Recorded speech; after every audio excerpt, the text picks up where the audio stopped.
नमस्कार, news one India में आपका स्वागत है। आपके साथ मैं धर्मराज सिंह। तीरथ सिंह रावत ने जब से देवभूमि की कमान संभाली है, उस दिन से ही उनके निशाने पर पूर्व मुख्यमंत्री त्रिवेंद्र सिंह रावत के करीबी हैं। पहले सचिवालय से त्रिवेंद्र रावत के करीबियों को साफ किया, अब त्रिवेंद्र सरकार में नामित कई आयोग के अध्यक्ष और उपाध्यक्षों की छुट्टी की गई। मुख्यमंत्री तीरथ के इस एक्शन से पहाड़ का सियासी पारा चढ़ने लगा है। कांग्रेस और आप ने इस पूरे मामले पर बीजेपी पर तंज कसना शुरू कर दिया है, तो बीजेपी मुख्यमंत्री के विशेषाधिकार का हवाला दे रही है। लेकिन इन सबके बीच सवाल है कि क्या उत्तराखंड में बीजेपी दो फाड़ हो गई है? इस मुद्दे पर आज हम चर्चा करेंगे, लेकिन उससे पहले आपको ये रिपोर्ट दिखाते हैं।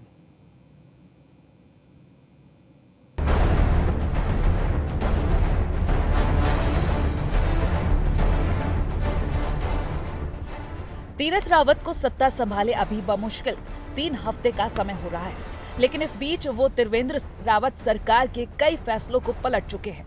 मुख्यमंत्री तीरथ सिंह रावत अपने ही पुराने मुख्यमंत्री त्रिवेंद्र सिंह रावत के फैसले एक एक कर पलटते जा रहे हैं। उत्तराखंड में दायित्वधारियों की छुट्टी कर सीएम तीरथ ने पूर्व सीएम त्रिवेंद्र को एक और बड़ा झटका दे दिया है।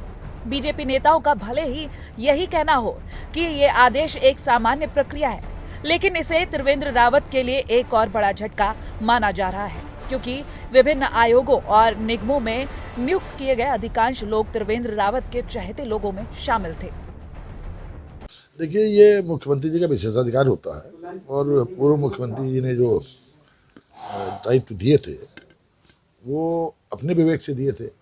अब चूंकि मुख्यमंत्री का चेहरा बदला है, तो मुख्यमंत्री जी ने दायित्वों पर नए सिरे से विचार करने का विचार किया है, ताकि जो पार्टी के अनुभवी कार्यकर्ता हों और जिनका लंबी सेवाएं भी होंगी, उसके हिसाब से उनको देने का अवसर मिलेगा। ये मुख्यमंत्री का विशेषाधिकार होता है और ये मुख्यमंत्री जी ने अपने विवेक से किया था और इन मुख्यमंत्री जी ने अपने विवेक से इनको निरस्त कर दिया। 10 मार्च को जब तीरथ रावत सरकार ने शपथ ली थी, इसके साथ ही इस बात की आशंकाएं जताई जा रही थी कि किसी भी समय त्रिवेंद्र रावत सरकार में नियुक्त किए गए दायित्वधारियों की छुट्टी की जा सकती है। जहां एक और बीजेपी इसे सामान्य प्रक्रिया करार दे रही है, तो वहीं विपक्षी दल कांग्रेस इस फैसले को लेकर भी सरकार पर हमलावर है। कांग्रेस नेताओं का कहना है कि जनता बीजेपी की नीति से परेशान हो गई है। दायित्वधारियों की सेवा खत्म कर बीजेपी का 2022 में उद्धार नहीं होने वाला है। अब सरकार बीजेपी की है, अब ये बताइए ना, जो दायित्वधारी बनेंगे क्या कांग्रेस के बनेंगे? वही तो बनेंगे। ताश की गड्डी को आप फेंटेंगे और फिर वही निकाल करके पत्ते उसी गड्डी से लाएंगे। तो क्या जरूरत थी? किस बात की जरूरत थी? हटाने की कुछ? मैंने आपको बताया कि कद्दू पे चाकू गिरे या चाकू कद्दू पे गिरे, कटना कद्दू को है। अब चाहे वो तीरथ सिंह जी के दायित्वधारी हो, चाहे त्रिवेंद्र सिंह जी के दायित्वधारी हो, राज्य की जनता का खून पसीने का पैसा आपने लूटना है। इसके अलावा तो कोई काम नहीं है दायित्वधारियों का और क्या काम है? त्रिवेंद्र सिंह रावत जी को हटाने के पीछे जो कारण हम गिना रहे थे, जैसे कर्मकार कल्याण बोर्ड का घोटाला, छात्रवृत्ति घोटाला, भेड़ खरीद का घोटाला, मनी लॉन्ड्रिंग, रोड घोटाला, जन असंतोष, वो कई विवेकहीन निर्णय, लगता है उससे भी कई गंभीर मामले हो सकते हैं जिनको भाजपा दबाना चाह रही है। त्रिवेंद्र सरकार के सत्ता संभालने के कुछ समय बाद से ही फूटने लगे थे और इसका कारण था त्रिवेंद्र रावत की एकला चलो की नीति। आखिरकार 10 मार्च को जब मुख्यमंत्री पद से हटाकर सांसद तीरथ सिंह रावत को कमान सौंपी गई, बदली परिस्थितियों में न सिर्फ मुख्यमंत्री तीरथ सिंह रावत ने त्रिवेंद्र रावत के कई फैसलों पर असहमति जताई, बल्कि विधायक मंत्री भी रावत सरकार के कई निर्णयों के खिलाफ बोलते नजर आए। Bureau report, news one India.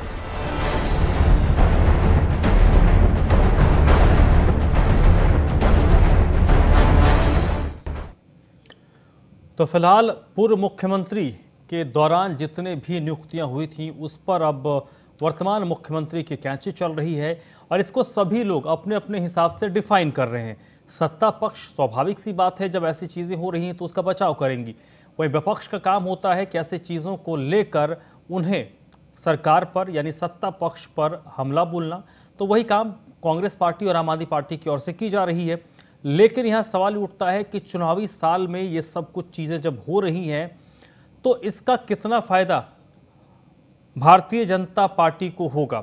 आज हम इसी पर चर्चा करेंगे। इस चर्चा मेरे साथ भारतीय जनता पार्टी, कांग्रेस, आम आदमी पार्टी के कुछ नेता जोड़ेंगे जिनसे इस पूरे पहलू पर हम चर्चा करेंगे। लेकिन इस वक्त मेरे साथ सिर्फ जुड़ी हुई हैं उमा सिसोदिया, आम आदमी पार्टी के नेता हैं, और इसके बाद जैसे जैसे कांग्रेस और बीजेपी के नेता जोड़ेंगे उनसे भी हम आगे बात करेंगे। पहले तो उमा जी, आपका बहुत बहुत स्वागत। नमस्कार भैया, थैंक यू।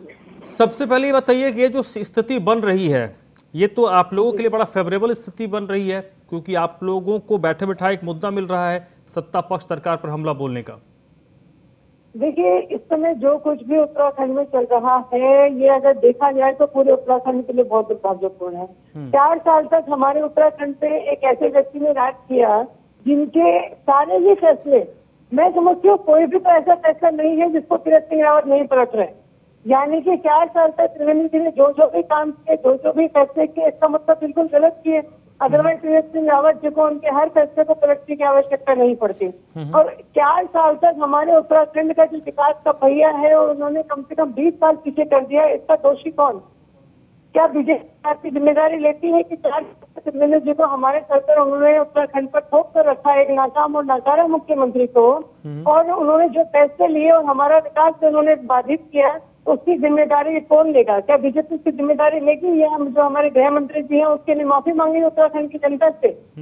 और मैं तीरथ सिंह रावत जी से भी कहना चाहती हूँ कि तीरथ सिंह रावत जी इस तरह के जो फैसले ले रहे हैं कि दायित्वधारी हटाए हैं, जो भी है, ठीक है, ये पार्टी का अंदरूनी मैटर है, इसमें आम आदमी पार्टी बहुत ज्यादा कुछ नहीं कहेगी। किंतु मैं सिंपल एक चीज कहना चाहती हूँ कि हमारे उपनल के कर्मचारी पिछले 30-35 दिन 40 दिन से लगभग बैठे हुए हैं, लगातार धरना प्रदर्शन कर रहे हैं। मनरेगा वाले बेचारे पिछले 20 दिन से बैठे हैं।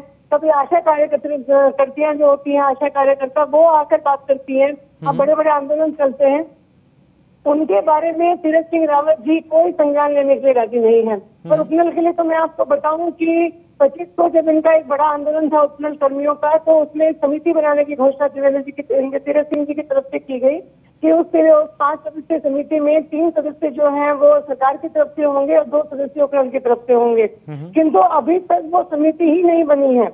1 हफ्ते से ज्यादा हो चुका है और समिति नहीं बनी है।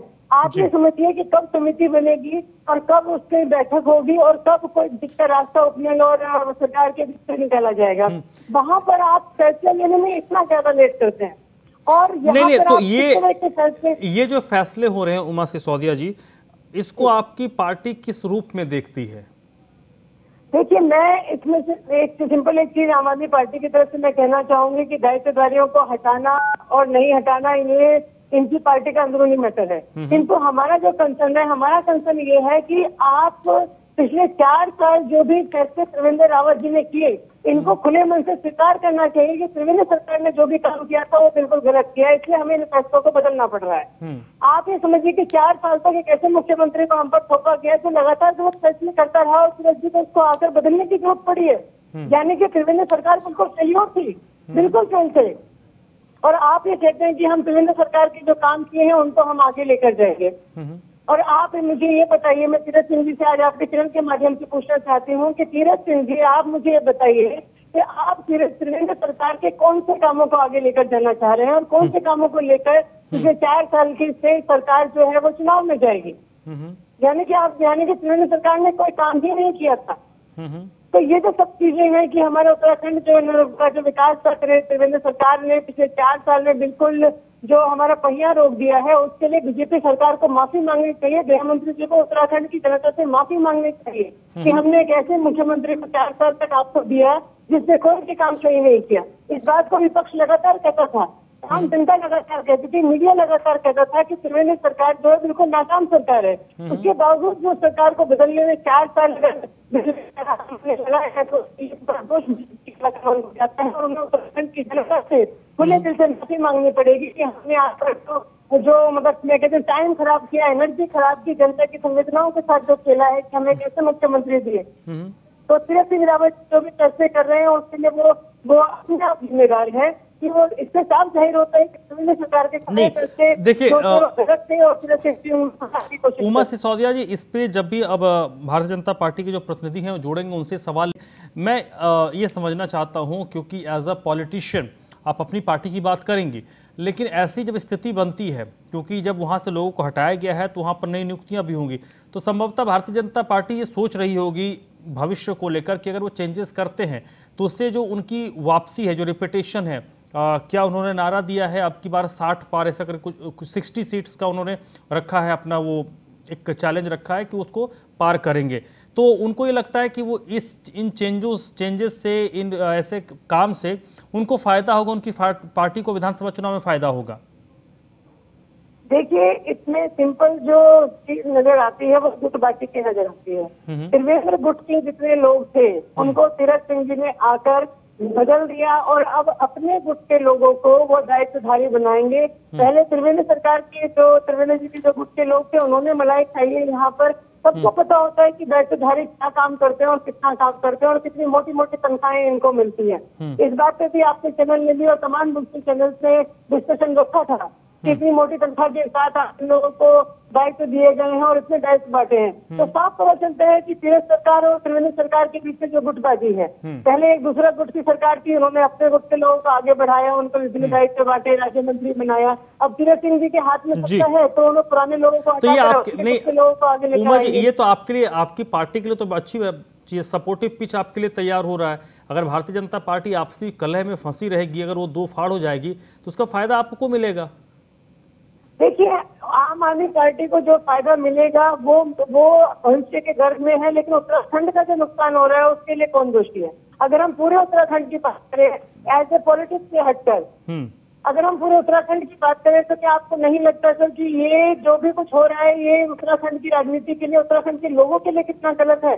इस समय आपको विकास पर बात करनी चाहिए, काम पर बात करनी चाहिए। आपके पास टाइम नहीं है। तीरथ सिंह रावत जी को 8-9 महीने का टाइम मुश्किल से मिलेगा काम करने के लिए। वो फैसले लेने की बजाय, जनता के लिए काम करने की बजाय एक गुट को हटा के दूसरे गुट बनाना और के अंतर चल है और गुटबाजी बीजेपी में दिखाई दे रही है, उससे आपको नुकसान तो उत्तराखंड का होना है। ठीक है, ठीक है। आम जनता को इसको समझना पड़ेगा। उमा जी, हम मेरे साथ भारतीय जनता पार्टी के सुनीता बुड़ाई विद्यार्थी जी भी जुड़ गई हैं और कांग्रेस पार्टी के आरपी रतूड़ी साहब हैं। आप दोनों का बहुत बहुत स्वागत। सुनीता जी, बड़े सारे आरोप आपकी पार्टी पर लग रहे हैं कि भाई ये तो आपकी पार्टी में गुटबाजी शुरू हो गई है। एक गुट पहले था, उन्होंने अपने लोगों को रखा, दूसरा गुट आया तो उन्होंने पुराने गुट को साफ कर दिया और नुकसान पिछले 4 साल से उत्तराखंड के लोगों का हो रहा है। पहाड़ के लोगों को नुकसान हुआ क्योंकि कोई काम नहीं हुआ।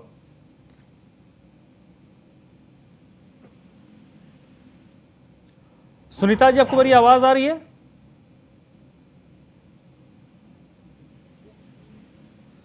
चलिए, इन तक मेरी आवाज नहीं जा रही है। रतूड़ी साहब, सुन पा रहे हैं मुझे? आरपी रतूड़ी साहब, आपको मेरी आवाज आ रही है?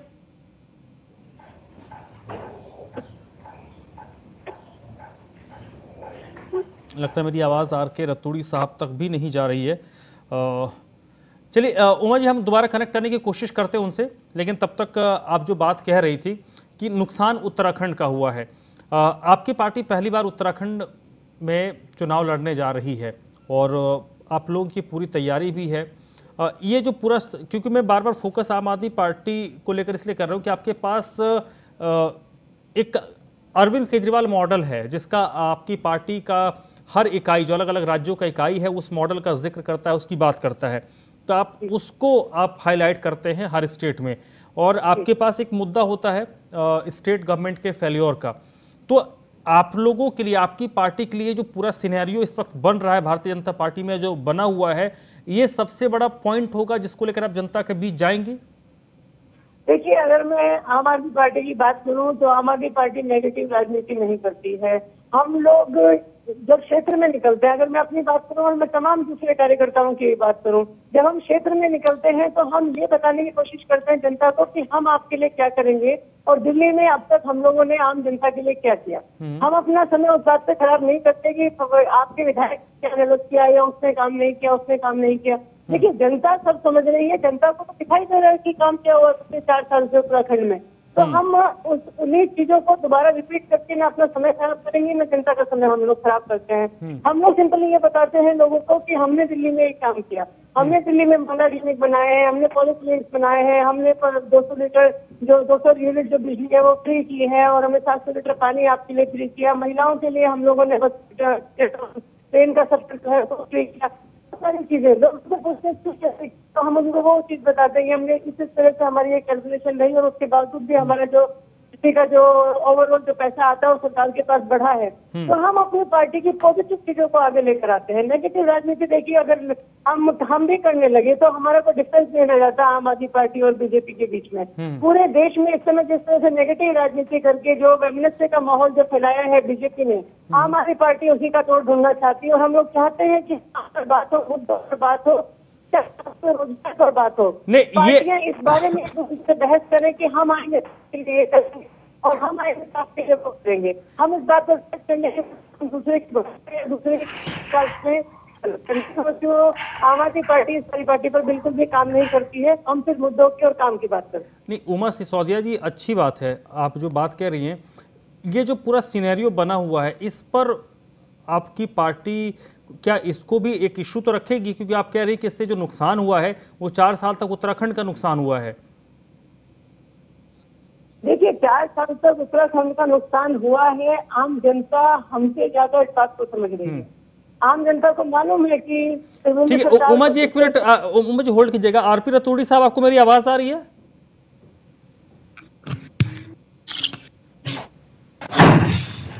रतूड़ी साहब, आपको मेरी आवाज आ रही है?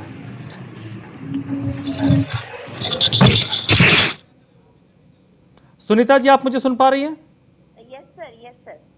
सुनीता जी, बड़े सारे आरोप आपकी पार्टी पर लग रहे हैं कि भाई आपकी पार्टी में सिर्फ गुटबाजी हो रही है, एक दूसरे को साफ सफाई करने में आपकी पार्टी लगी है, नुकसान उत्तराखंड का हो रहा है।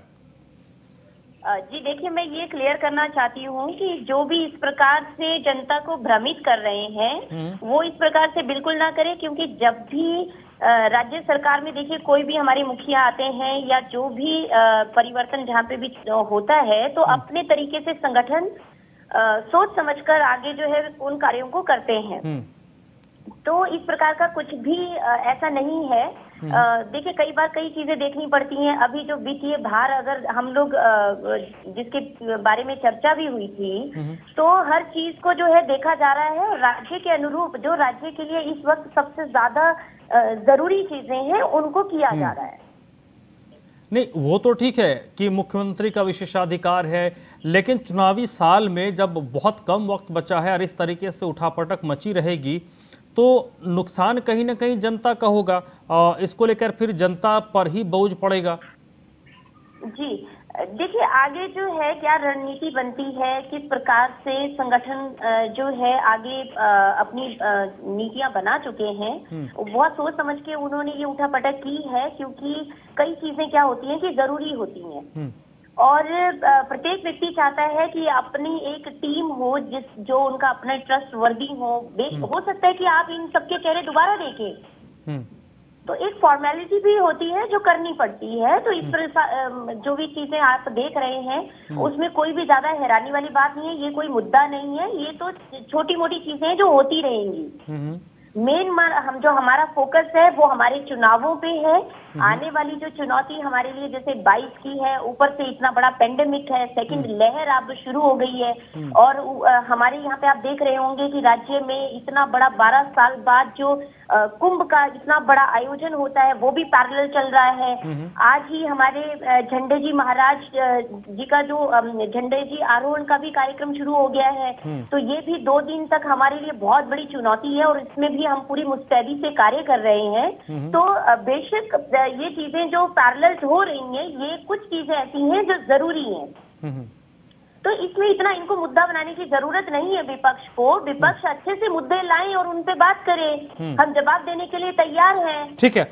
उमा सिसोदिया जी, भारतीय जनता पार्टी मानती है कि मुद्दा नहीं है क्योंकि मुख्यमंत्री का विशेषाधिकार है और कोई भी मुख्यमंत्री अगर बनता है तो भाई उसको अधिकार है कि अपनी टीम बनाए, अपने आसपास का और अपने जो जानकार लोग हैं, जो उनके ट्रस्टवर्दी लोग हैं, उनको अपनी टीम में वो रखे। तो इसमें गलत क्या है? नहीं, मैं सिंपल अपनी बीजेपी की जो प्रवक्ता बहन यहाँ पर बैठी है, मैं उनसे सिंपल एक चीज पूछना चाहती हूँ कि आज मुख्यमंत्री जी ने ठीक है हम तो विशेषाधिकार है, लेकिन मैं तो ये जानना चाहती हूँ कि जो ताकतधारी थे क्या ये सही तरीके से काम नहीं कर रहे थे? क्या ये वो कैपेबल नहीं थे कि अपने दायित्व को ठीक से निभा सके? मुख्यमंत्री जी को सारे के सारे दायित्वधारी बदलने में हो सकता है एक काम न कर पा रहे हो सकता है 2 काम न कर पा रहे हो। क्या ऐसा है कि सारे दायित्वधारी काम नहीं कर पाए हैं? तो इसलिए तो मेरे को रेलवे है उससे क्वेश्चन मार्क खड़ा हो जाता है कि क्या रेलवे ने किस तरह के लोगों को दायित्व दिए थे, बिल्कुल भी काम करने में कैपेबल नहीं है और तीरथ सिंह जी को सारे दायित्व सारे बदलने पड़े। देखिए, ये कहना के प्रवक्ता के लिए बड़ा आसान है कि इसमें बड़ा मुद्दा नहीं है, लेकिन अगर देखा जाए जनता के टैक्स के पैसों से इन लोगों की तनख्वाह जाती थी, राज्य मंत्री जितने भी हैं, लोग दूसरे भी जितने तमाम इनको साधन और जो दिए हैं, और सभी के सभी टैक्स खाते को बदलना उत्तराखंड का अपमान है, घोर अपमान है।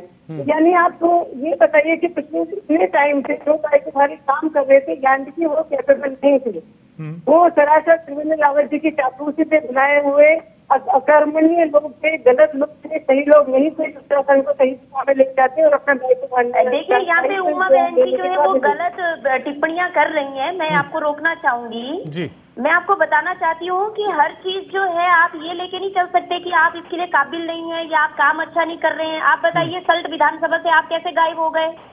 आपने 6 महीने से हल्ला डाल रखा है पूरे उत्तराखंड में, आप अपने सदस्यों की तादाद दिखा रही हैं। आप उस पर बात कीजिए। नहीं, मैं वहीं पे आ रही हूँ। अगर आपने भी कैपेबिलिटी नहीं है तो आपका कैबिनेट कहाँ गया? नहीं, आपको हर जगह जवाबदेही आपकी बनती है। जब आप एक पार्टी को रिप्रेजेंट करती हैं तो आपकी जवाबदेही हर विषय में बनती है। जैसे आप हमसे जवाब मांगते हैं तो हम आपको जवाब देते हैं।